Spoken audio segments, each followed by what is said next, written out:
মুখরিত পাষাণ।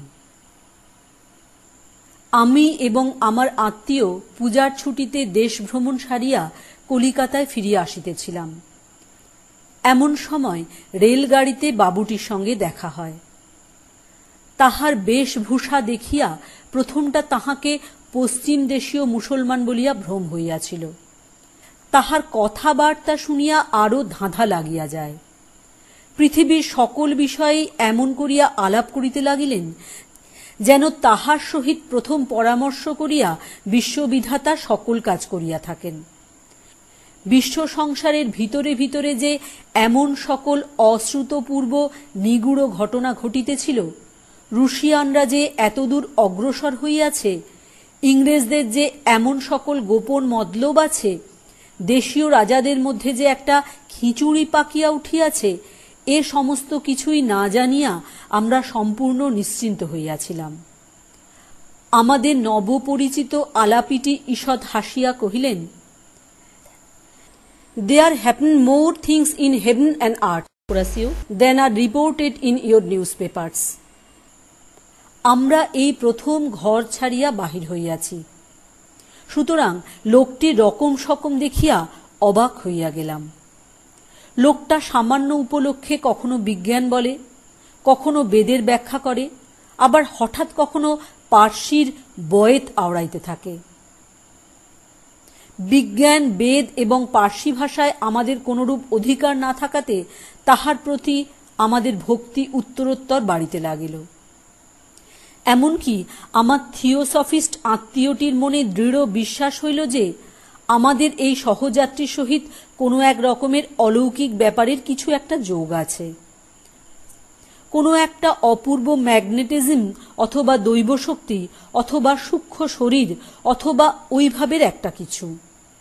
তিনি এই অসামান্য লোকের সমস্ত সামান্য কথাও ভক্তি বিহ্বল মুগ্ধভাবে শুনিতেছিলেন এবং গোপনে নোট করিয়া লইতেছিলেন। আমার ভাবে বোধ হইল অসামান্য ব্যক্তিটিও গোপনে তাহা বুঝিতে পারিয়াছিলেন এবং কিছু খুশি হইয়াছিলেন। গাড়িটি আসিয়া জংশনে থামিলে আমরা দ্বিতীয় গাড়ির অপেক্ষায় ওয়েটিং রুমে সমবেত হইলাম। তখন রাত্রি 10:30। পথের মধ্যে একটা কি ব্যাঘাত হওয়াতে গাড়ি অনেক বিলম্বে আসিবে শুনিলাম। আমি ইতিমধ্যে টেবিলের উপর বিছানা পাতিয়া ঘুমাইব স্থির করিয়াছি, এমন সময়ে সেই অসামান্য ব্যক্তিটি নিম্নলিখিত গল্প ফাঁদিয়া বসিলেন। সে রাত্রে আমার আর ঘুম হইল না। রাজ্য চালনা সম্বন্ধে দুই একটা বিষয়ে মতান্তর হওয়াতে আমি জুনাগড়ের কর্ম ছাড়িয়া দিয়া হায়দ্রাবাদে যখন নিজাম সরকারে প্রবেশ করিলাম, তখন আমাকে অল্প বয়স্ক ও মজবুত লোক দেখিয়া প্রথমে বড়িচে তুলার মাসুল আদায়ে নিযুক্ত করিয়া দিল। বড়ির জায়গাটি বড় রমণীয়। নির্জন পাহাড়ের নিচে বড় বড় বনের ভিতর দিয়া সুস্তা নদীটি উপল মুখরিত পথে নিপুণা নর্তকীর মতো পদে পদে বাঁকিয়া বাঁকিয়া দ্রুত নৃত্যে চলিয়া গিয়াছে। ঠিক সেই নদীর ধারেই পাথর বাঁধানো 150 সোপানময় অতুচ্চ ঘাটের উপরে একটি শ্বেত প্রস্তরের প্রাসাদ শৈল পদমূলে একাকী দাঁড়াইয়া আছে। নিকটে কোথাও লোকালয় নাই। বড়িচের তুলার হাট এবং গ্রাম এখান হইতে দূরে। প্রায় 250 বৎসর পূর্বে দ্বিতীয় শাহ মামুদ ভোগবিলাসের জন্য প্রাসাদটি এই নির্জন স্থানে নির্মাণ করিয়াছিলেন।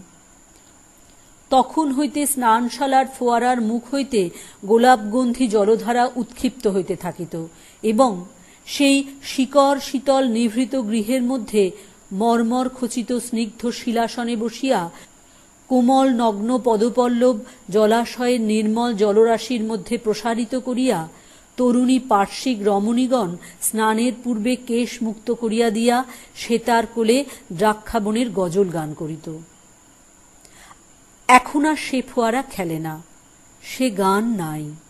সাদা পাথরের উপর শুভ্র চরণের সুন্দর আঘাত পড়ে না। এখন ইহা আমাদের মতো নির্জন বাসপীড়িত সঙ্গিনীহীন মাসুল কালেক্টরের অতি বৃহৎ এবং অতি শূন্য বাসস্থান। কিন্তু আপিসের বৃদ্ধ কেরানি করিম খাঁ আমাকে এই প্রাসাদে বাস করিতে বারংবার নিষেধ করিয়াছিল। বলিয়াছিল, ইচ্ছা হয় দিনের বেলা থাকিবেন, কিন্তু কখনো এখানে রাত্রি যাপন করিবেন না। আমি হাসিয়া উড়াইয়া দিলাম। ভৃত্যেরা বলিল, সন্ধ্যা পর্যন্ত কাজ করিবে, কিন্তু রাত্রে এখানে থাকিবে না। আমি বলিলাম, তথাস্তু। এ বাড়ির এমন বদনাম ছিল যে রাত্রে চোরও এখানে আসিতে সাহস করিত না। প্রথম প্রথম আসিয়া এই পরিত্যক্ত প্রাসাদের বিজনতা আমার বুকের উপর যেন একটা ভয়ঙ্কর ভারের মতো চাপিয়া থাকিত। আমি যতটা পারিতাম বাহিরে থাকিয়া অবিশ্রাম কাজকর্ম করিয়া রাত্রে ঘরে ফিরিয়া শ্রান্ত দেহে নিদ্রা দিতাম, কিন্তু সপ্তাহখানেক না যাইতেই বাড়িটার এক অপূর্ব নেশা আমাকে ক্রমশ আক্রমণ করিয়া ধরিতে লাগিল। আমার সে অবস্থা বর্ণনা করাও কঠিন এবং সে কথা লোককে বিশ্বাস করানোও শক্ত। সমস্ত বাড়িটা একটা সজীব পদার্থের মতো আমাকে তাহার জঠরস্থ মোহরসে অল্পে অল্পে যেন জীর্ণ করিতে লাগিল। বোধ হয় এ বাড়িতে পদার্পণ মাত্রেই এ প্রক্রিয়ার আরম্ভ হইয়াছিল, কিন্তু আমি যেদিন সচেতনভাবে প্রথম ইহার সূত্রপাত অনুভব করি সেদিনকার কথা আমার স্পষ্ট মনে আছে। তখন গ্রীষ্মকালের আরম্ভে বাজার নরম। আমার হাতে কোনো কাজ ছিল না। সূর্যাস্তের কিছু পূর্বে আমি সেই নদী তীরে ঘাটের নিম্নতলে একটা আরাম কেদারা লইয়া বসিয়াছি। তখন সুস্তা নদী শীর্ণ হইয়া আসিয়াছে। ওপারে অনেকখানি বালুতট অপরাহ্নের আভায় রঙিন হইয়া উঠিয়াছে। এপারে ঘাটে সোপানমূলে স্বচ্ছ অগভীর জলের তলে নুড়িগুলি ঝিকঝিক করিতেছে। সেদিন কোথাও বাতাস ছিল না। নিকটের পাহাড়ে বনতুলসী, পুদিনা ও মৌরির জঙ্গল হইতে একটা ঘন সুগন্ধ উঠিয়া স্থির আকাশকে ভারাক্রান্ত করিয়া রাখিয়াছিল। সূর্য যখন গিরিশিখরের অন্তরালে অবতীর্ণ হইল, তৎক্ষণাৎ দিবসের নাট্যশালায় একটা দীর্ঘ ছায়া জবনিকা পড়িয়া গেল। এখানে পর্বতের ব্যবধান থাকাতে সূর্যাস্তের সমস্ত আলো আঁধারের সম্মিলন অধিকক্ষণ স্থায়ী হয় না। ঘোড়ায় চড়িয়া একবার ছুটিয়া বেড়াইয়া আসিব মনে করিয়া উঠিব উঠিব করিতেছি, এমন সময় সিঁড়িতে পায়ের শব্দ শুনিতে পাইলাম। পিছনে ফিরিয়া দেখিলাম কেহ নাই। ইন্দ্রিয়ের ভ্রম মনে করিয়া পুনরায় ফিরিয়া বসিতেই একেবারে অনেকগুলি পায়ের শব্দ শোনা গেল, যেন অনেকে মিলিয়া ছুটাছুটি করিয়া নামিয়া আসিতেছে।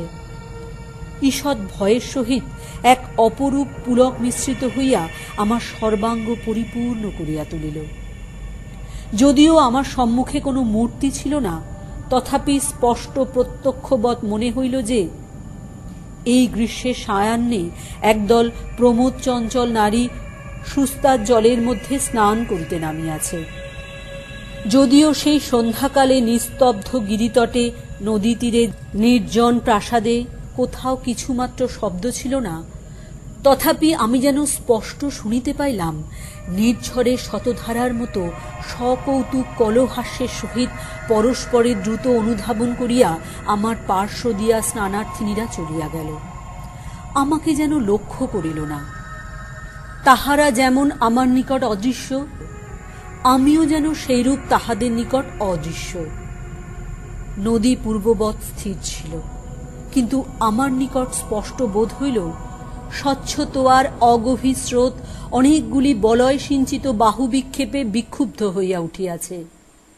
হাসিয়া হাসিয়া সখীগণ পরস্পরের গায়ে জল ছুঁড়িয়া মারিতেছে এবং সন্তরণকারিণীদের পদাঘাতে জলবিন্দু রাশি মুক্তা মুষ্টির মতো আকাশে ছিটিয়া পড়িতেছে। আমার বক্ষের মধ্যে এক প্রকার কম্পন হইতে লাগিল। সে উত্তেজনা ভয়ের, কি আনন্দের, কি কৌতূহলের, ঠিক বলিতে পারি না। বড় ইচ্ছা হইতে লাগিল ভালো করিয়া দেখি, কিন্তু সম্মুখে দেখিবার মতো কিছুই ছিল না। মনে হইল ভালো করিয়া কান পাতিলেই উহাদের কথা সমস্তই স্পষ্ট শোনা যাইবে, কিন্তু একান্ত মনে কান পাতিয়া কেবল অরণ্যের ঝিল্লি রব শোনা যায়। মনে হইল 250 বৎসরের কৃষ্ণবর্ণ যবনিকা ঠিক আমার সম্মুখে দৌড়িতেছে। ভয়ে ভয়ে একটা ধার তুলিয়া ভিতরে দৃষ্টিপাত করি। সেখানে বৃহৎ সভা বসিয়াছে, কিন্তু গাঢ় অন্ধকারে কিছুই দেখা যায় না। হঠাৎ গুমট ভাঙিয়া হু হু করিয়া একটা বাতাস দিল। সুস্তার স্থির জলতল দেখিতে দেখিতে অপসরীর কেশদামের মতো কুঞ্চিত হইয়া উঠিল, এবং সন্ধ্যার ছায়াচ্ছন্ন সমস্ত বনভূমি এক মুহূর্তে এক সঙ্গে মর্মর ধ্বনি করিয়া যেন দুঃস্বপ্ন হইতে জাগিয়া উঠিল। স্বপ্নই বলো আর সত্যই বলো, ২৫০ বৎসরের অতীত ক্ষেত্র হইতে প্রতিফলিত হইয়া আমার সম্মুখে যে এক অদৃশ্য মরীচিকা অবতীর্ণ হইয়াছিল, তাহা চকিতের মধ্যে অন্তর্হিত হইল। যে মায়াময়ীরা আমার গায়ের উপর দিয়া দেহহীন দ্রুতপদে শব্দহীন উচ্চ কলহাস্যে ছুটিয়া সুস্তার জলের উপর গিয়া ঝাঁপ দিয়া পড়িয়াছিল, তাহারা সিক্ত অঞ্চল হইতে জল নিষ্কর্ষণ করিতে করিতে আমার পাশ দিয়া উঠিয়া গেল না। বাতাসে যেমন করিয়া গন্ধ উড়াইয়া লইয়া যায়, বসন্তের এক নিঃশ্বাসে তাহারা তেমনি করিয়া উড়িয়া চলিয়া গেল। তখন আমার বড় আশঙ্কা হইল যে হঠাৎ বুঝি নির্জন পাইয়া কবিতা দেবী আমার স্কন্ধে আসিয়া ভর করিলেন। আমি বেচারা তুলার মাসুল আদায় করিয়া খাটিয়া খাই, সর্বনাশিনী এইবার বুঝি আমার মুণ্ডপাত করিতে আসিলেন। ভাবিলাম ভালো করিয়া আহার করিতে হইবে। শূন্য উদরেই সকল প্রকার দুরারোগ্য রোগ আসিয়া চাপিয়া ধরে। আমার পাচকটিকে ডাকিয়া প্রচুর ঘৃতপক্ক মশলা সুগন্ধি রীতিমতো মোগলাইখানা হুকুম করিলাম। পরদিন প্রাতঃকালে সমস্ত ব্যাপারটি পরম হাস্যজনক বলিয়া বোধ হইল। আনন্দমনে সাহেবের মতো শোলা টুপি পরিয়া নিজের হাতে গাড়ি হাঁকাইয়া গড় গড় শব্দে আপন তদন্ত কার্যে চলিয়া গেলাম। সেদিন ত্রৈমাসিক রিপোর্ট লিখিবার দিন থাকাতে বিলম্বে বাড়ি ফিরিবার কথা, কিন্তু সন্ধ্যা হইতে না হইতেই আমাকে বাড়ির দিকে টানিতে লাগিল। কে টানিতে লাগিল বলিতে পারি না, কিন্তু মনে হইল আর বিলম্ব করা উচিত হয় না। মনে হইল সকলে বসিয়া আছে। রিপোর্ট অসমাপ্ত রাখিয়া শোলার টুপি মাথায় দিয়া সেই সন্ধ্যাধূসর তরুচ্ছায়া ঘন নির্জন পথ রথচক্র শব্দে সচকিত করিয়া সেই অন্ধকার শৈলান্তবর্তী নিস্তব্ধ প্রকাণ্ড প্রাসাদে গিয়া উত্তীর্ণ হইলাম।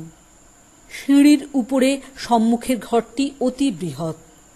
৩ সারি বড় বড় থামের উপর কারুকার্য খচিত খিলানে বিস্তীর্ণ ছাদ ধরিয়া রাখিয়াছে। এই প্রকাণ্ড ঘরটি আমার বিপুল শূন্যতা ভরে অহর্নিশি গমগম করিতে থাকে।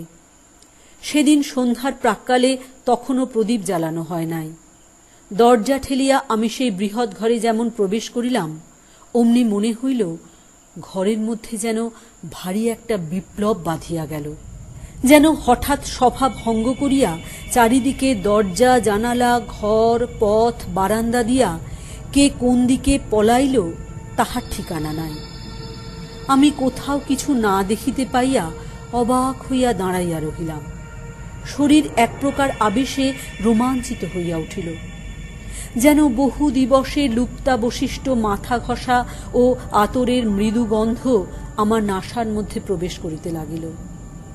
আমি সেই দ্বীপহীন জনহীন প্রকাণ্ড ঘরের প্রাচীন প্রস্তর স্তম্ভ শ্রেণীর মাঝখানে দাঁড়াইয়া শুনিতে পাইলাম ঝরঝর শব্দে ফোয়ারার জল সাদা পাথরের উপর আসিয়া পড়িতেছে। সেতারে কি সুর বাজিতেছে বুঝিতে পারিতেছি না। কোথাও বা স্বর্ণভূষণের সিঞ্জিত, কোথাও বা নূপুরের নিক্কণ, কখনো বা বৃহৎ তাম্র ঘণ্টায় প্রহর বাজিবার শব্দ।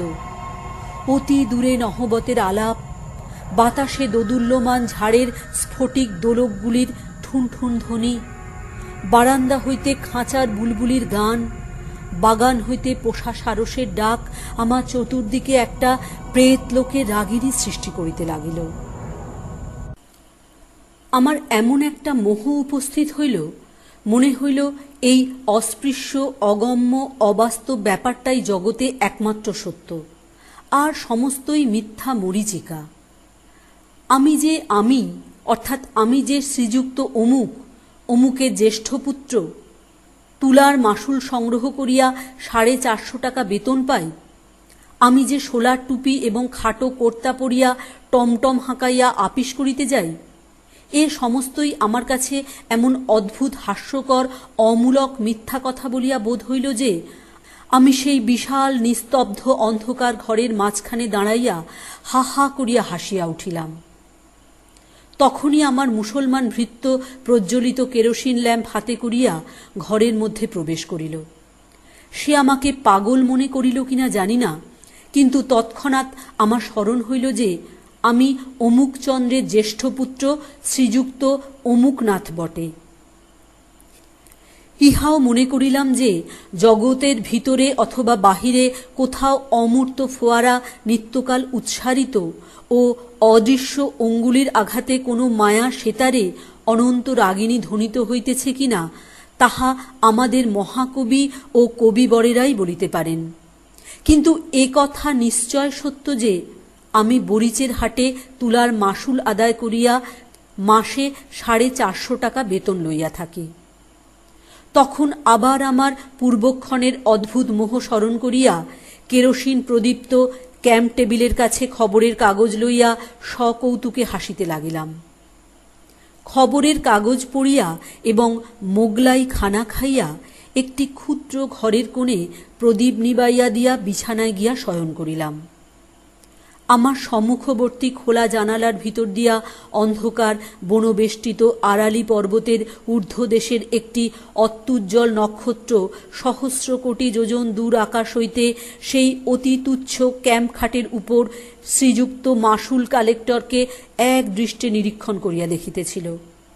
ইহাতে আমি বিস্ময় ও কৌতুক অনুভব করিতে করিতে কখন ঘুমাইয়া পড়িয়াছিলাম বলিতে পারি না, কতক্ষণ ঘুমাইয়াছিলাম তাহাও জানি না। সহসা একসময় শিহরিয়া জাগিয়া উঠিলাম। ঘরে যে কোনো শব্দ হইয়াছিল তাহা নহে, কোনো যে লোক প্রবেশ করিয়াছিল তাহাও দেখিতে পাইলাম না।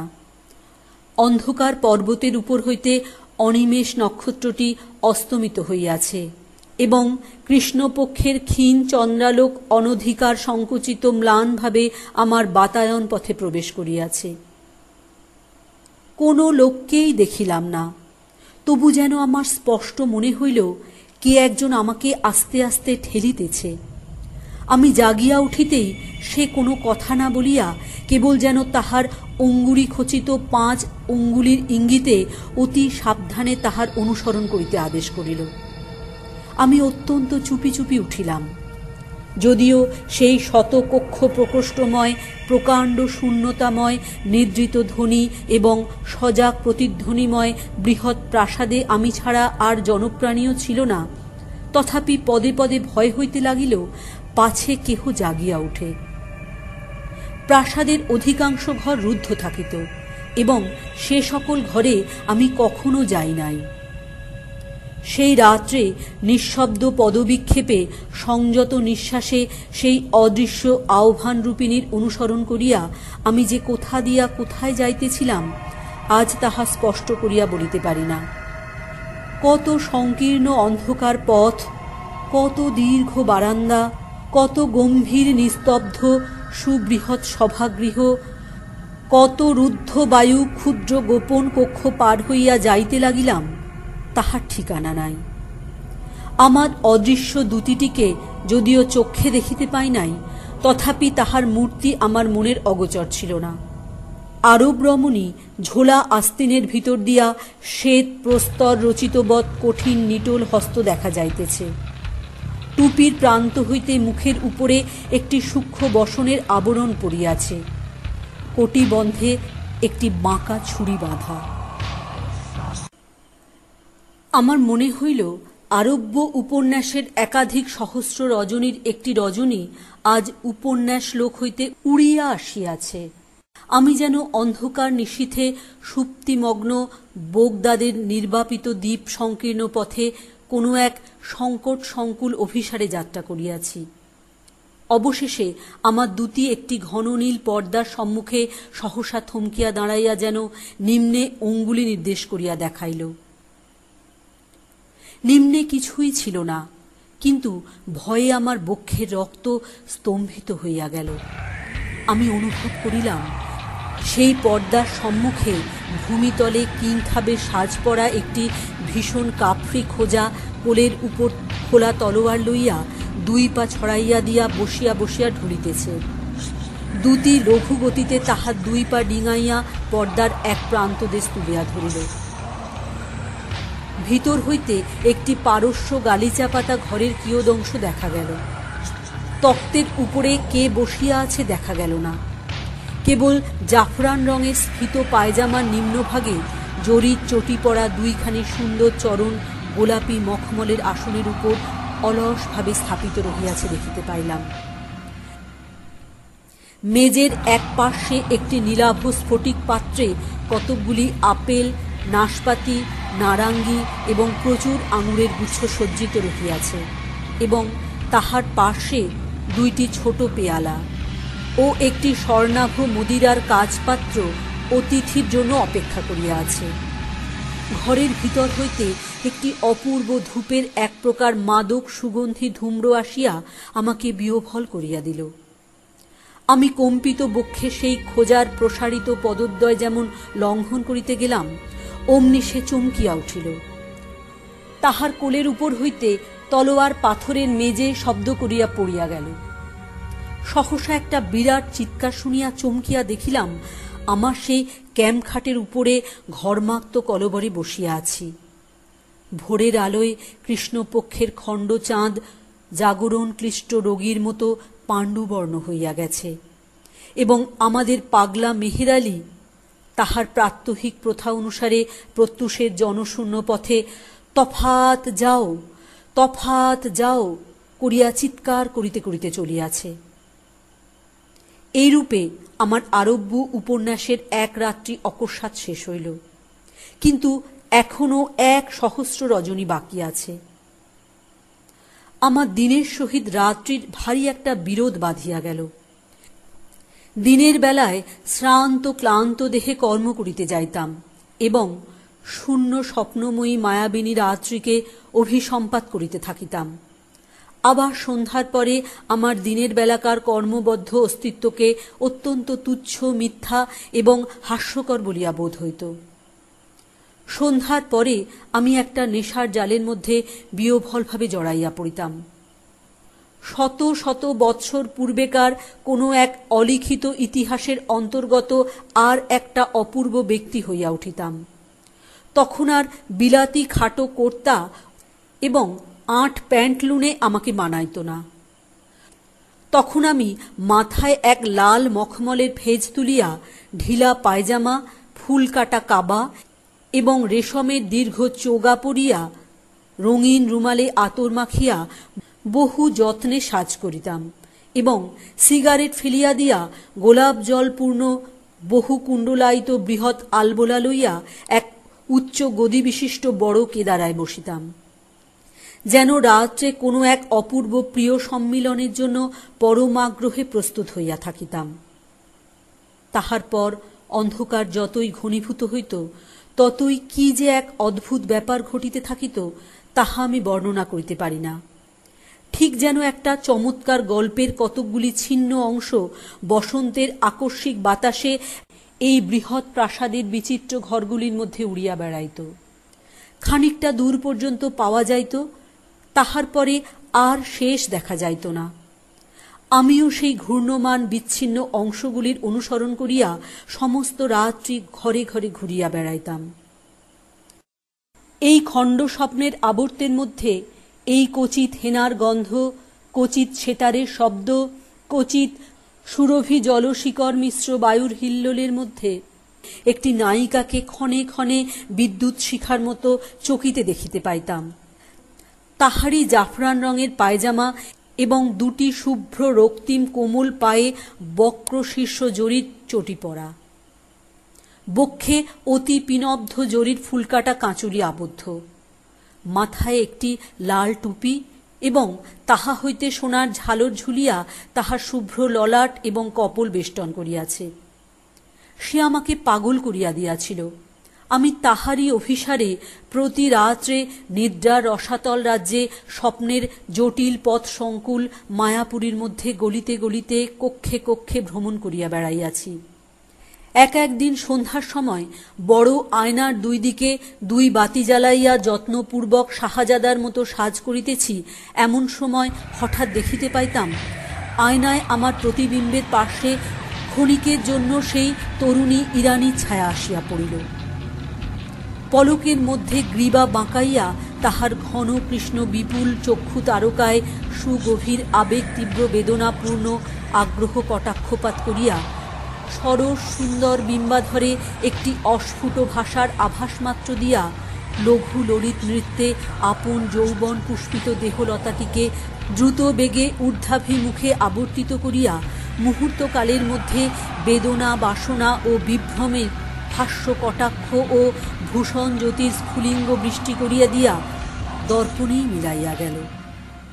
গিরিকাননের সমস্ত সুগন্ধ লুণ্ঠন করিয়া একটি উদ্দাম বায়ুর উচ্ছ্বাস আসিয়া আমার দুইটা বাতি নিবাইয়া দিত। আমি সাজসজ্জা ছাড়িয়া দিয়া বেশ গৃহের প্রান্তবর্তী শয্যাতলে পুলকিত দেহে মুদ্রিত নেত্রে শয়ন করিয়া থাকিতাম। আমার চারিদিকে সেই বাতাসের মধ্যে, সেই আড়ালে গিরিকুঞ্জের সমস্ত মিশ্রিত সৌরভের মধ্যে যেন অনেক আদর, অনেক চুম্বন, অনেক কোমল করস্পর্শ নিভৃত অন্ধকার পূর্ণ করিয়া ভাসিয়া বেড়াইত।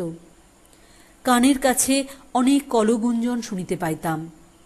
আমার কপালের উপর সুগন্ধ নিঃশ্বাস আসিয়া পড়িত এবং আমার কপলে একটি মৃদু সৌরভ রমণীয় সুকোমল ওড়না বারংবার উড়িয়া উড়িয়া আসিয়া স্পর্শ করিত। অল্পে অল্পে যেন একটি মোহিনী সর্পিনী তাহার মাদক বেষ্টনে আমার সর্বাঙ্গ বাঁধিয়া ফেলিত। আমি গাঢ় নিঃশ্বাস ফেলিয়া অসার দেহে সুগভীর নিদ্রায় অভিভূত হইয়া পড়িতাম। একদিন অপরাহ্নে আমি ঘোড়ায় চড়িয়া বাহির হইব সংকল্প করিলাম। কে আমাকে নিষেধ করিতে লাগিল জানি না, কিন্তু সেদিন নিষেধ মানিলাম না। একটা কাষ্ঠদণ্ডে আমার সাহেবী হ্যাট এবং খাটো কর্তা দুলিতেছিল। পাড়িয়া লইয়া পরিবার উপক্রম করিতেছি, এমন সময় সুস্তা নদীর বালি এবং আড়ালি পর্বতের শুষ্ক পল্লবরাশির ধ্বজা তুলিয়া হঠাৎ একটা প্রবল ঘূর্ণা বাতাস আমার সেই কর্তা এবং টুপি ঘুরাইতে ঘুরাইতে লইয়া চলিল এবং একটা অত্যন্ত সুমিষ্ট কলহাস্য সেই হাওয়ার সঙ্গে ঘুরিতে ঘুরিতে কৌতুকের সমস্ত পর্দায় পর্দায় আঘাত করিতে করিতে উচ্চ হইতে উচ্চতর সপ্তকে উঠিয়া সূর্যালোকের কাছে গিয়া মিলাইয়া গেল। সেদিন আর ঘোড়ায় চড়া হইল না এবং তাহার পরদিন হইতে সেই কৌতুকাবহ খাটো কর্তা এবং সাহেবী হ্যাট পরা একেবারে ছাড়িয়া দিয়াছি।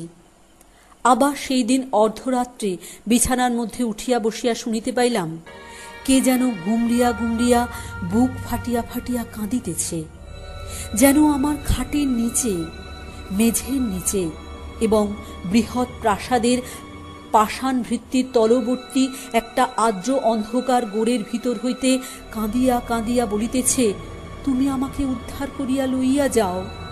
কঠিন মায়া, গভীর নিদ্রা, নিষ্ফল স্বপ্নের সমস্ত দ্বার ভাঙিয়া ফেলিয়া তুমি আমাকে ঘোড়ায় তুলিয়া তোমার বুকের কাছে চাপিয়া ধরিয়া বনের ভিতর দিয়া, পাহাড়ের উপর দিয়া, নদী পার হইয়া তোমাদের সূর্যালোকিত ঘরের মধ্যে আমাকে লইয়া যাও। আমাকে উদ্ধার করো। আমি কে? আমি কেমন করিয়া উদ্ধার করিব?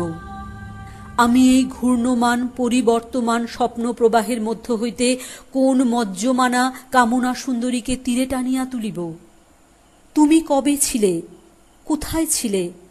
হে দিব্যরূপিণী, তুমি কোন শীতল উৎসের তীরে খর্জুর কুঞ্জের ছায়ায় কোন গৃহহীনা মরুবাসিনীর কোলে জন্মগ্রহণ করিয়াছিলে? তোমাকে কোন বেদুইন দস্যু বনলতা হইতে পুষ্প কোরকের মতো মাতৃক্রোড় হইতে ছিন্ন করিয়া বিদ্যুৎগামী অশ্বের উপরে চড়াইয়া জ্বলন্ত বালুকারাশি পার হইয়া কোন রাজপুরীর দাসীহাটে বিক্রয়ের জন্য লইয়া গিয়াছিল? সেখানে কোন বাদশাহের ভৃত্য তোমার নববিকশিত সলজ্জ কাতর যৌবন শোভা নিরীক্ষণ করিয়া স্বর্ণ মুদ্রা গণিয়া দিয়া সমুদ্র পার হইয়া তোমাকে সোনার শিবিকায় বসাইয়া প্রভু গৃহের অন্তঃপুরে উপহার দিয়াছিল। সেখানে সে কি ইতিহাস! সেই সারেঙ্গীর সঙ্গীত, নূপুরের নিক্কণ এবং সিরাজের সুবর্ণ মদিরার মধ্যে মধ্যে ছুরির ঝলক, বিষের জ্বালা, কটাক্ষের আঘাত। কি অসীম ঐশ্বর্য, কি অনন্ত কারাগার! দুই দিকে দুই দাসী বলয়ের হীরকে বিজুলি খেলাইয়া চামড় দুলাইতেছে। শাহেনশা বাদশাহ শুভ্র চরণের তলে মণিমুক্তা খচিত পাদুকার কাছে লুটাইতেছে। বাহিরের দ্বারের কাছে যমদূতের মতো, হাপসি দেবদূতের মতো সাজ করিয়া খোলা তলোয়ার হাতে দাঁড়াইয়া। তাহার পরে সেই রক্ত কলুষিত ঈর্ষা ফেনিল ষড়যন্ত্র সংকুল ভীষণোজ্জ্বল ঐশ্বর্য প্রবাহে ভাসমান হইয়া তুমি মরুভূমির পুষ্পমঞ্জরী কোন নিষ্ঠুর মৃত্যুর মধ্যে অবতীর্ণ অথবা কোন নিষ্ঠুরতর মহিমাতটে উৎক্ষিপ্ত হইয়াছিলে। এমন সময় হঠাৎ সেই পাগলা মেহের আলী চিৎকার করিয়া উঠিল, তফাত যাও, তফাত যাও, সব ঝুট হ্যায়, সব ঝুট হ্যায়। চাহিয়া দেখিলাম সকাল হইয়াছে। চাপরাশি ডাকে চিঠিপত্র লইয়া আমার হাতে দিল এবং পাচক আসিয়া সেলাম করিয়া জিজ্ঞাসা করিল, আজ কিরূপখানা প্রস্তুত করিতে হইবে। আমি কহিলাম, না, আর এ বাড়িতে থাকা হয় না। সেই দিনই আমার জিনিসপত্র তুলিয়া আপিস ঘরে গিয়া উঠিলাম। আপিসের বৃদ্ধ কেরানি করিম খাঁ আমাকে দেখিয়া ঈষৎ হাসিল। আমি তাহার হাসিতে বিরক্ত হইয়া কোনো উত্তর না করিয়া কাজ করিতে লাগিলাম। যত বিকাল হইয়া আসিতে লাগিল ততই অন্যমনস্ক হইতে লাগিলাম। মনে হইতে লাগিল এখনই কোথায় যাইবার আছে। তুলার হিসাব পরীক্ষার কাজটা নিতান্ত অনাবশ্যক মনে হইল। নিজামের নিজামত আমার কাছে বেশি কিছু বোধ হইল না। যাহা কিছু বর্তমান, যাহা কিছু আমার চারিদিকে চলিতেছে, ফিরিতেছে, খাটিতেছে, খাইতেছে, সমস্তই আমার কাছে অত্যন্ত দীন, অর্থহীন, অকিঞ্চিৎকর বলিয়া বোধ হইল। আমি কলম ছুঁড়িয়া ফেলিয়া বৃহৎ খাতা বন্ধ করিয়া তৎক্ষণাৎ টমটম চড়িয়া ছুটিলাম। দেখিলাম টমটম ঠিক গোধূলি মুহূর্তে আপনি সেই পাষাণ প্রাসাদের দ্বারের কাছে গিয়া থামিল। দ্রুত পদে সিঁড়িগুলি উত্তীর্ণ হইয়া ঘরের মধ্যে প্রবেশ করিলাম। আজ সমস্ত নিস্তব্ধ। অন্ধকার ঘরগুলি যেন রাগ করিয়া মুখ ভার করিয়া আছে। অনুতাপে আমার হৃদয় উদ্বেলিত হইয়া উঠিতে লাগিল।